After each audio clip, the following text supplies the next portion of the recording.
Panorama group, जो सोचता है वो करता है। आपके अपने सपनों का आशियाना। चिराग पासवान की पार्टी के 3 सांसद टूट जाएंगे। फिर से उनकी पार्टी दो फाड़ हो जाएगी।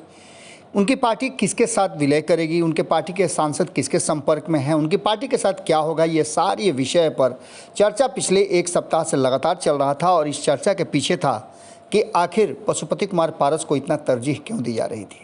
जैसे ही ये सारी बातें शुरू हुई, चिराग पासवान भी एक्शन मोड में आ गए और उन्होंने एक्शन शुरू भी कर दिया। हालांकि इस बात को लेकर के चर्चाएं खूब चल रही थी कि भारतीय जनता पार्टी अपने 32 सांसदों के जुगाड़ में कहीं इधर भी तो अपना नज़र नहीं फेरना शुरू कर चुकी है। हालांकि आपको बता दें, मैंने पहले भी आपको बताया था कि बिहार में सब कुछ ठीक ठाक है और ये दावा चिराग पासवान के साथ साथ नीतीश कुमार हों या फिर भारतीय जनता पार्टी हो, सभी कर रहे हैं। लेकिन अमित शाह का नाम जब जब आता है तब तब किसी को भरोसा नहीं होता है।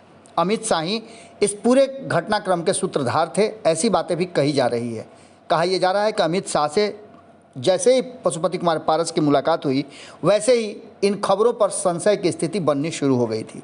मीडिया ट्रायल की बात करें या राजनीतिक गलियारे की, सभी इस बात की चर्चा कर रहे थे। कई दिग्गजों ने भी इस बात पर मुहर लगानी शुरू कर दी थी कि चिराग पासवान की पार्टी के 3 सांसद संपर्क में हैं और कभी भी कुछ हो सकता है। खबरें तो यहाँ तक आ गई कि जिस तरह से अमित शाह के विभाग में हैं, बिहार के ही नित्यानंद राय वो संपर्क कर रहे थे और उन्होंने बातचीत भी किया था। हालांकि इससे पहले हमने आपको बताया भी था कि अपने सभी सांसदों को लेकर के खुद चिराग पासवान, चाहे वो प्रधानमंत्री हो या फिर गृह मंत्री अमित शाह, सबसे मिला चुके हैं। इन सभी बातों के बाद जैसे ही ये बातें चली, जानकारी सबको मिली कि पशुपति कुमार पारस दिल्ली में मुलाकात की हैं अमित शाह से, उसके बाद से माहौल थोड़ा और गर्म हो गया। इसी बीच आपको बता दें कि चिराग पासवान पटना पहुंचे और पटना में पत्रकारों से बातचीत करते हुए उन्होंने कहा कि किसी भी तरह का कोई संशय नहीं है, सब कुछ ठीक ठाक है और ये सरकार जो एनडीए की है, दिल्ली में है,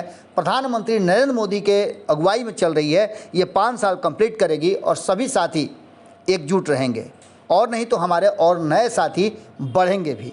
इतना कॉन्फिडेंस के साथ साथ उन्होंने एक मीटिंग आज बुलाई थी। मीटिंग करने के साथ ही आपको बता दें कि अभी हाल में ही जो झारखंड में कार्यकारिणी की बैठक हुई, वहां उन्हें अध्यक्ष भी बनाया गया पार्टी का, एक बार फिर से राष्ट्रीय अध्यक्ष बने और इसके लिए भी उन्होंने धन्यवाद दिया, बधाई दी और साथ ही अपनी जिम्मेवारियों का भी उन्होंने चर्चा किया। लेकिन इस बीच आपको बता दें कि मीटिंग में अचानक से फ़ोन आता है और उस फ़ोन के आने के बाद चिराग पासवान दिल्ली कूच कर जाते हैं। सभी प्रकोष्ठों की उन्होंने बैठक बुलाई थी और बैठक में वो अपने साथियों के साथ आगे संगठन को लेकर के और आगे सदस्यता अभियान से लेकर के और कई मुद्दों पर चर्चा कर रहे थे। इसी बीच में आपको बता दें कि दिल्ली से एक कॉल आया, जैसा कि जानकारी मिल रही है, और कॉल आते ही चिराग पासवान सीधे दिल्ली कूच कर गए।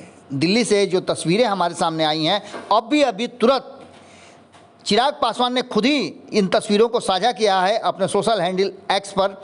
उन्होंने कहा है कि आज नई दिल्ली में देश के गृह एवं सहकारिता मंत्री आदरणीय श्री अमित शाह जी से मुलाकात किया। इस दौरान कई राजनीतिक बिंदुओं पर विस्तार पूर्वक चर्चा हुई। यानी चाचा के बाद भतीजे की मुलाकात और बॉडी लैंग्वेज ये बता रहा है कि सब कुछ ठीक ठाक है। आगे देखिए, राजनीति है, राजनीति में कुछ भी संभव है। चिराग पासवान की मुलाकात के बाद ये बातें अब लगभग शांत होती नज़र आ रही हैं कि किसी भी तरह का कोई संशय नहीं है और न ही उनके सांसद जा रहे हैं, क्योंकि सांसदों ने भी एक एक करके अपने बयान जारी कर ये कहा है कि वो पार्टी के साथ एकजुट है। हमने बाकी की खबरें दिखा दी। अब देखिए कि किस तरह से अमित शाह और चिराग पासवान मुलाकात कर रहे हैं और कितनी आत्मीयता है। इसका माने है कि सब कुछ ठीक ठाक अभी तक। पनोरमा ग्रुप, जो सोचता है वो करता है। अगर ये वीडियो पसंद आई और वह बिहार के राजनीति और बिहारियत से सरोकार रखेनी तो सब्सक्राइब बटन दबा के चैनल के सब्सक्राइब कर ली। ओजे एगो घंटी बा, ओकरा बटन दबा देला से कुल सटीक और मारक खबर रुआ मुफ्त में मिल जाई। अगर रुआ पत्रकारिता के हमनी के नया प्रयोग में सहयोग कर चाहतानी तो ज्वाइन बटन दबा दी। पेटीएम नंबर नोट कर ली 9386816700। धन्यवाद।